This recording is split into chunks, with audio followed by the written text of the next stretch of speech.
Hare Krishna Gulis, welcome back to my vlog. Let's celebrate Janmashtami together. Let's clean अवर मंदिर for Janmashtami. तो कल है जन्माष्टमी और अभी बहुत सारी तैयारियां बाकी हैं, तो हम सबसे पहले स्टार्ट करेंगे मंदिर साफ़ करने से। So let's start. तो सबसे पहले मैंने की मंदिर की सफाई और पूरे 3 घंटे की मेहनत के बाद मैंने इस प्लेस को कुछ ऐसा सजाया। और सफाई करते हुए मुझे बज चुके थे 11। नेक्स्ट डे मतलब जन्माष्टमी की सुबह मैं यहाँ पर नहाकर रेडी हो जाती हूँ भगवान की पूजा करने के लिए।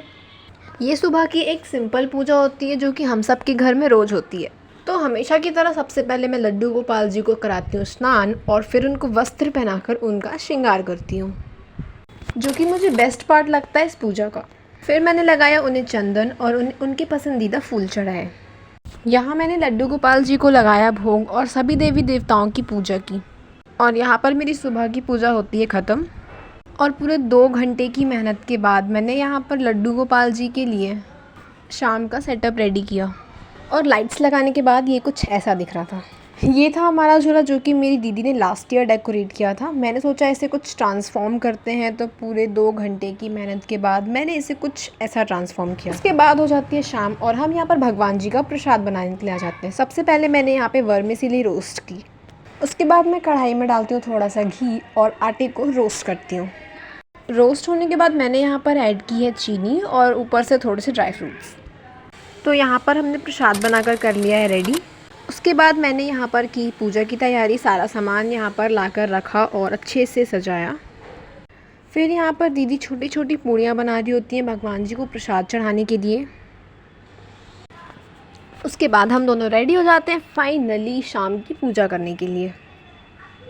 तो यहाँ पर ये वाला प्रसाद भी हो चुका है रेडी और यहाँ पर मैं भी तैयार हूँ भगवान जी की पूजा करने के लिए।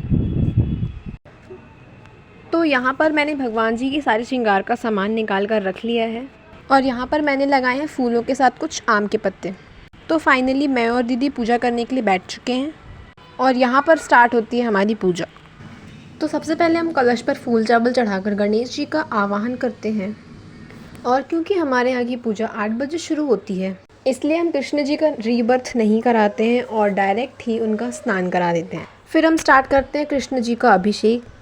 तो सबसे पहले हमने उन्हें जल से स्नान करवाया, फिर दूध, दही, शहद इत्यादि से। कान्हा जी का रीबर्थ करवाने के लिए हमें 12 बजे तक पूजा करनी होती है और हमारे घर होती है 8 बजे पूजा, इसलिए हम रीबर्थ को स्किप कर देते हैं और यहाँ पर उनका अभिषेक ख़त्म करके उनका श्रृंगार करना स्टार्ट करते हैं। तो हमारे घर 2 लड्डू गोपाल हैं और यहाँ हम दोनों एक एक लड्डू गोपाल का श्रृंगार करते हैं।